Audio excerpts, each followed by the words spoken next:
Hello, recovering perfectionists. It's Claire Riley here, and I'm joined by the beautiful Dr. Menije, who is from Embracing Youth Therapy, and she's coming to us all the way from the States at the moment. I'm so happy to be having a chat with you. You are an expert at overcoming perfectionism and building an authentic life, which is something that we're all aspiring to do. So I can't wait to have a chat and see where our conversation goes. So just in a nutshell, tell us a bit about you and what's gotten you to be doing what you do and being in this sort of perfection space as well. Well, first of all, thank you so much for having me here. I am Dr. Menije, and I am in Los Angeles right now, day before. It's Tuesday for me right here. And in Los Angeles, I'm a licensed psychologist. I have a private practice here. I work with adults. I do individual therapy or couples therapy. And I like to think of it that the things I work on are life issues. I work with people on going through life and, as you said, living their authentic lives, all things related to relationships, codependency, anxiety, perfectionism, and breaking up with perfectionism and recovering from perfectionism are things that I work with my clients. Well, I can't wait to have a chat. And one of the things when you reached out a couple of months ago was that really sort of caught my eye was this whole idea of breaking up with perfectionism. So tell me about that. What does that look like? Because everyone's got their different journeys when they have that light bulb of realizing that they're maybe stuck in a bit of a perfectionist thing, and how they go about getting out with it. But you're talking about breaking up with it altogether. So tell us about that. Yes. And I think the idea of looking at it as a breakup meant to me that it is a relationship we have, right? Perfectionism is this companion that we have with us, and it obviously varies for how long it's been around for you and how long it's been around for me. And personally, I found out my own relationship with perfectionism about like five or more years ago when I read Dr. Brené Brown's Gifts of Imperfection. Sure. And that was my light bulb when I realized, all right, I had been having a very intimate relationship with perfectionism, and that got to go. I don't need that relationship anymore. I need to break up. And so I think it's really trying to understand that perfectionism is something that's been in your life and understanding how it's showing up in your life, and obviously understanding why it's there to begin with. So I think as a therapist, for me, is a lot of like, what is the purpose, right? What is the function of this perfectionism in your life? Because it serves a purpose, in my opinion, and it's meeting some needs, understanding what those needs are, and meeting it other ways so you can break up with perfectionism. So nice. And so what are some of the reasons, like what are some of the purposes that you commonly see that perfectionism is filling? If I had to kind of start with the very core thing, and thinking of Brené Brown's work, is self-love. Because perfectionism gives us a sense of worth and sense of value, and truly we need that. We need to feel worthy, and we deserve to feel worthy, and we need to feel like we belong here. And I think perfectionism gives us that bridge where we feel good enough, we feel worthy, we feel good enough mom, good enough friend, I'm just a good person, which we all strive to be. Then perfectionism ends up becoming that tool. And again, in therapy too, there's a lot of times my clients have used certain things to cope with things, or it's become their coping mechanism, and we find out that it's not helping you anymore. It's actually hurting you. Right. And is it because when we feel like we're doing things perfectly or we're striving for that there's a lot of external validation because people see that, and there's a lot of praise and that sort of thing, which, with the self-worth thing, that can obviously feed the ego and all that sort of thing, that when you're doing things and people are giving you that feedback, that gets a bit addictive as well? It definitely is a huge reinforcer. It's a big reward. And I always like to come back to a compassionate place to understand that we are wired for social connection, right? We are wired for relationships, and we are wired to have a community, a tribe. We want connection. So no wonder we care what other people think about us. No wonder I want you to think highly of me, and I want my partner to be happy in our marriage, and I want my clients to be happy with their time with me. Of course, I care about those things, which comes from our innate need for connection. But like I said, I think somewhere along the way, it goes south. And that need for connection goes to being obsessed and addicted to people's opinion of you, and feeling very afraid of disappointing anybody, feeling really afraid of letting anybody down. And we forget to have any sort of tolerance for that. Like, God forbid I make a mistake, Right. God forbid I say the wrong thing and do wrong by you, and I'm anything less than perfect. Right. Yeah.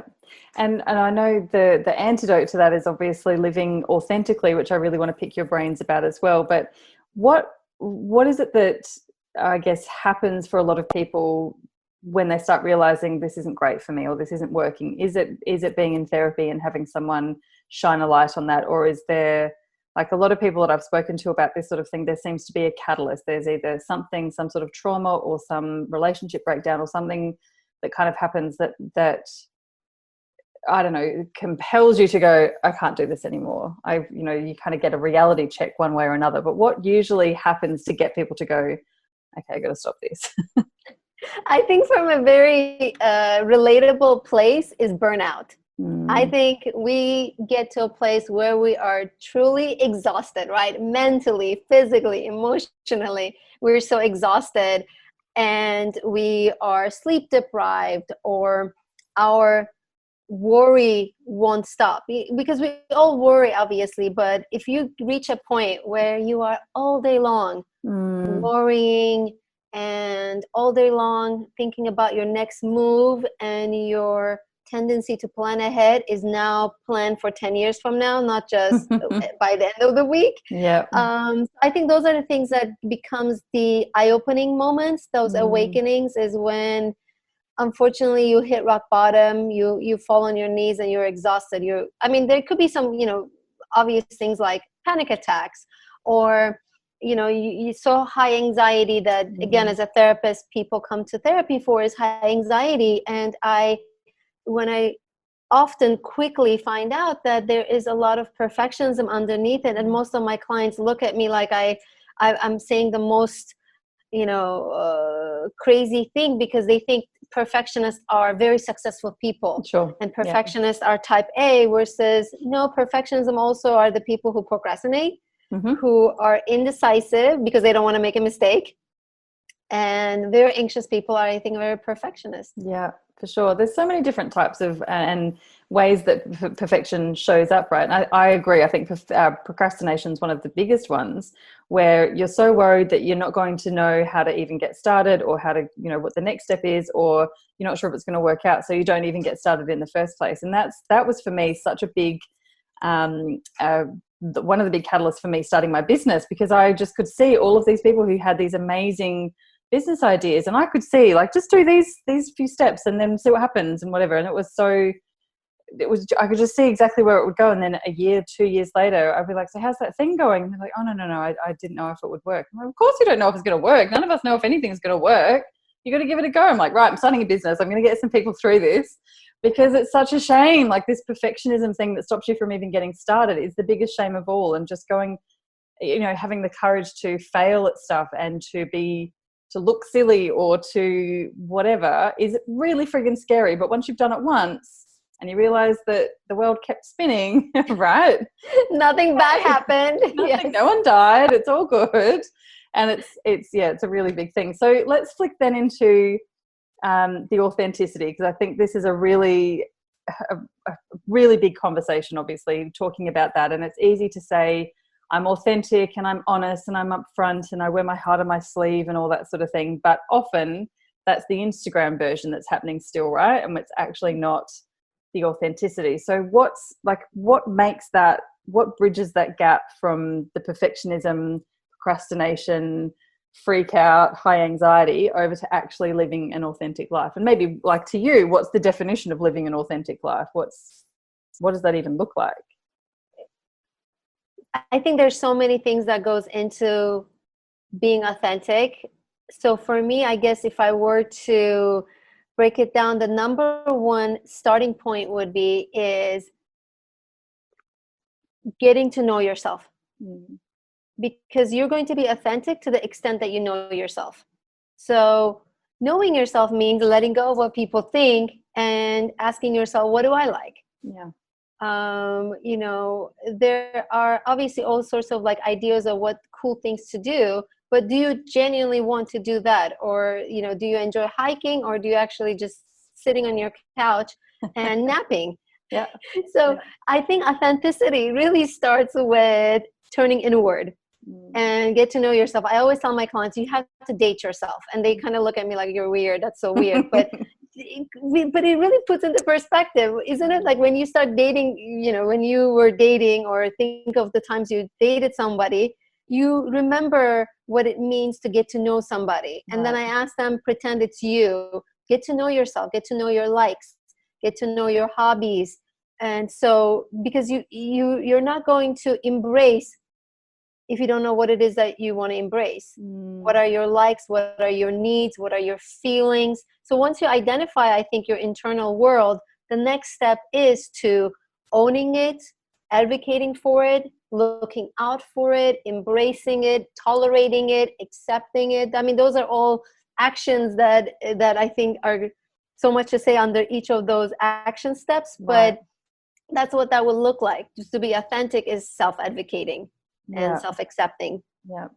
There's something I've talked about on the podcast quite a few times, and pretty much to anyone who'll have the conversation with me, about getting clear on your values, which when you stop and audit them right now might be different to what you thought they were a couple of years ago, or when you did that exercise when you were back in corporate and you had to do it as a team, or when you were a teenager and you had to do it at high school.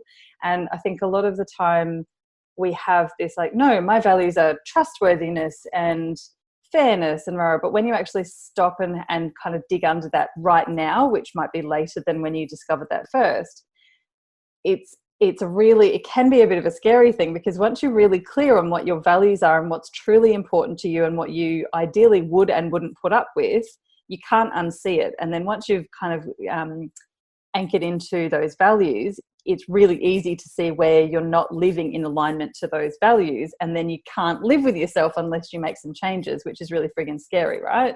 So that's one of those things, right, where you've kind of, it's a bit of a baptism of fire, and it might be about looking at the people around you and going, they're not my people anymore, or it might be about your job or how you make your money, or you know, the hobbies, like you said, the hobbies that you do that you might go, I actually really, really hate this, and I've just been doing it out of habit, but I don't get any joy out of it, and I've got to cut that off, which means there's going to be a gap, and it kind of opens up a bit of a wormhole, a bit of a can of worms, doesn't it?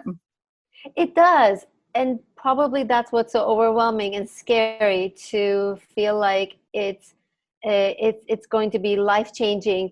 So for those worries, obviously you can always remind yourself that you can take one step at a time. Yeah. But I think you can also use your values as a motivation, because I was thinking about, when you mentioned values, how perfectionists can also say that everything is their value, right? They value everything. And the truth is, we can't value everything, meaning we can't, you know, always advocate for each of those values or make choices that aligns with all of those values. At the end of the day, you do have to have your, you know, top priorities that you really want to, you know, focus on, and accept that some may not be as often practiced. So honesty was the one I was coming up for me, is going back to authentic living. If you value honesty, then you have to then step up and be transparent. You have to step up and say the hard things, say the, you know, have the confrontations. A lot of my clients tend to avoid confrontations because, again, they want to keep the peace. Perfectionist means there's no distress in the relationship. So speaking of values, if you value honesty, then that would mean being transparent. I've just got goosebumps over my entire body. I know there's definitely the conversations and the conflict and all that sort of thing I still struggle with, nowhere near as much as I used to, but it's still one of those things that, I get the little, I don't really want to do this. But, you know, I've done it enough times that I also know, especially with difficult conversations, that 99% of the time they go so much better than I had imagined them to. And I've, you know, I don't know, I think a lot of perfectionists have this sort of over analytical we'll think about every single possible scenario and the worst case that could happen, and then Yes. this will happen, and then this will happen. And then when you get there and you start the difficult conversation, 99% of the time, the person you're having the conversation with also wants to have the conversation, but didn't also have the courage to start it. And they know there's the problem and they know something needs to be fixed.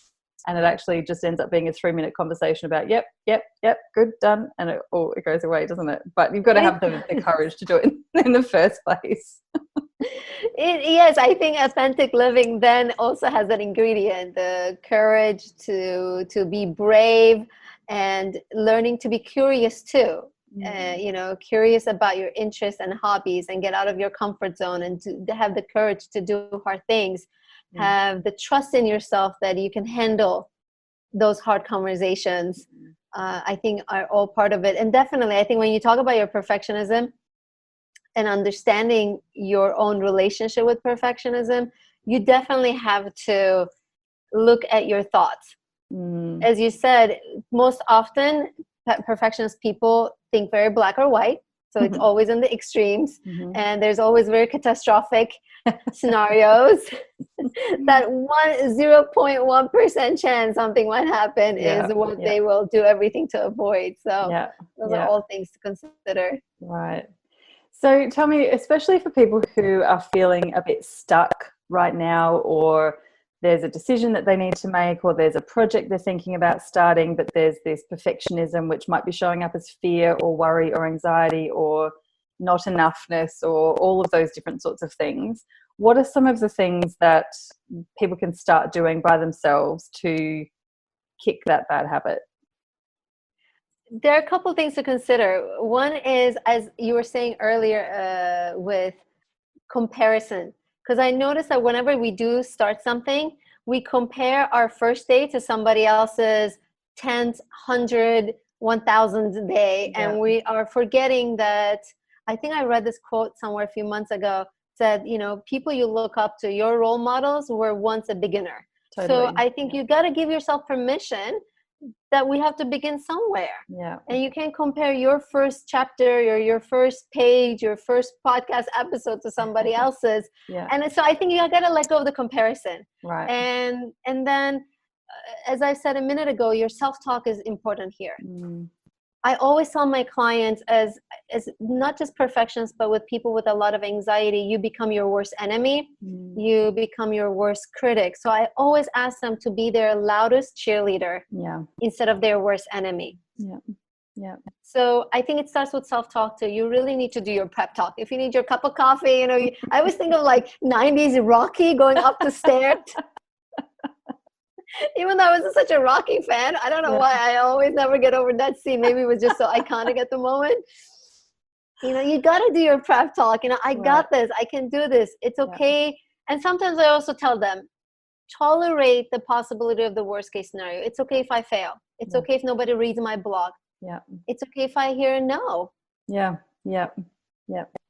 it's important to practice those sort of things, right? This whole idea of failing, it's not a bad thing. And I read a quote a long time ago that said something like, failing isn't always failure. Or the other way around, I think it was. But I was like, that really makes sense. Like, just because you failed doesn't mean that you're a failure. It actually is a faster track to getting to success, because once you've got that failure out of the way, well, that didn't work, let's go on to the next option. It's actually kind of doing yourself a favor by practicing the failures, because you're one step closer to not failing anymore, right? It is. And that you again talking right about like how to change our thinking. If we keep looking at mistakes or failures or failed attempts as a sign that we are not worthy to be here, we are not smart enough to be here, we are inadequate, inept, again, don't belong here, then you're adding too much meaning to that failure. Versus I was also thinking this acronym FAIL, first attempt in learning. Nice one. So it's like, it's all about reframing it so that you can find the courage to get started, because you got to start somewhere. Totally. And we talk a lot on the show about permission, which you've mentioned several times as well, and giving yourself permission to fail, or giving yourself permission to have half a day off, or giving yourself permission to make another coffee, giving yourself permission to do the things that, like, all these shoulds and shouldn'ts and coulds and couldn'ts and all this rubbish about fitting in and doing the thing because someone else said it was a good idea once, you know, if we can actually give ourselves permission, we're freaking grown-ups. We don't need someone else to give us permission about, you know, doing things. And, you know, giving yourself permission, I have a set on social media called I Give Myself Permission To, and it will be things from like cry or take a bath or not put the dishes away or whatever. Like, just give yourself permission to do something. If you have to write yourself a permission slip, if that makes you feel better, and just, you know, you're a grown up, you can make your own decisions about these sorts of things, right? It is. And it reminds me again what it means to live authentically in that moment, what your true self wants and needs. You know, I have to put the dishes away, but what my needs are to, you know, call a friend or rest or take a shower and feel better about my body and feel more comfortable in my skin. So I think authentic living is owning up what we really want and then following through with it. Yeah. And also, I don't know, you know, culturally in Australian culture especially, but I think it's probably quite broad, that a lot of us in our generation were taught, like, don't ask for that. You know, you'd go to your grandma's house and you'd ask for a lolly. Don't you ask. If she offers you one, you can have one. And that's the thing. And I hear myself saying it to my kids and then trying to backtrack and whatever. But that whole, like, you don't ask for it. If it happens, or if you can kind of quietly work away for it, especially for women and for girls, I think. Boys are, you know, there seems to be a different set of rules, but especially for women and girls, that you know, you don't ask, you just receive. And if you get something, then you can, you know, politely and graciously receive it or whatever. And as grown-ups, it's the same sort of thing. But actually, you know, when you get really clear on what it is that you actually want, standing up and saying, this is what I want and this is what I don't want, and being okay with asking for and receiving the things that you want is a really big step. And I think receiving has, I mean, we could talk for days and days just about receiving and that sort of thing, because a lot of us struggle with that sort of thing too, right? But getting clear on saying, this is what I want and this is what I don't want. And that's where that authenticity, and we talk about in business often as magnetism. So the more magnetic you are means that you're also going to be repellent. And there's that authenticity. If I stand for this thing, it's going to piss some people off, and some people won't like me, and some people won't want to work with me. And that feels really scary at the beginning, until you realize that when you're repellent, it also makes you much more magnetic, and the right people come to you, and the right energy comes to you, and the right work comes to you. But you got to try it out the first time before you trust that that's what's going to happen. Yes, I love all of it. It's so true. And I think perfectionism is all about everybody must like me, and I must get along with everybody. And there are those upbringings of how much we were encouraged and guided to ask, speak up, and advocate. So at some point as adults, there's a phrase called like reparenting yourself, where it's about being your own parent and teaching yourself these skills that, again, we're not diving into like why you weren't taught that or what happened. It's just accepting that those lessons didn't come through and taking autonomy and ownership to say, I got to teach those skills to myself. Right. Oh, I got to reparent myself. Yeah, I love it. The permission and the failing and it's a courage, really, isn't it? It is a big sort of leap of faith, trusting the process and having a go at failing to start with. And hopefully everything goes fine after that. For me, when you talk about like faith, I like to help you, like, because I also work with, again, a lot of anxiety related experiences, and anxiety wants a lot of certainty. And I think that's why we, again, seek perfectionism and seek control. So I do tell my clients, don't have faith that things will turn out well, because I won't promise you that. Right. Have faith that you will be all right. Like, you will tolerate it. Yeah. You will ride that wave. You will make it to the end of the tunnel. I can't promise you it will be a nice wave or a mean wave, but you will make it back to the shore. Yeah. Have faith in yourself that you'll be okay. It'll be okay. Exactly. And that also comes back to the comparisonitis, because you see so many people like having a hard time and they say, oh, but it's not as hard as so-and-so, you know, it's not as hard as someone else has got it. And you're like, it's not a competition.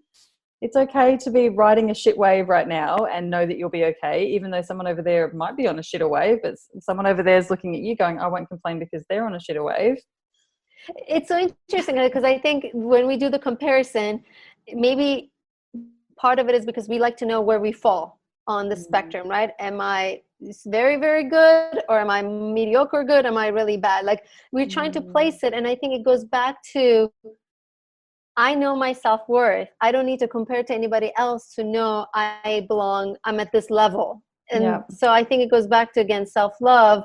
And as you mentioned earlier, social media, I think there are some new conversations happening about being more authentic and letting go of perfectionism on social media, but there's obviously a lot of still bad influences. It is. And one you said before about memes and comparisonitis and that sort of thing, and there's one thing that it goes up on my social media every now and then, which says something like, don't compare your blooper reel to someone else's highlights reel, which is exactly what social media does, because social media is all the glitter and everything looks nice and polished.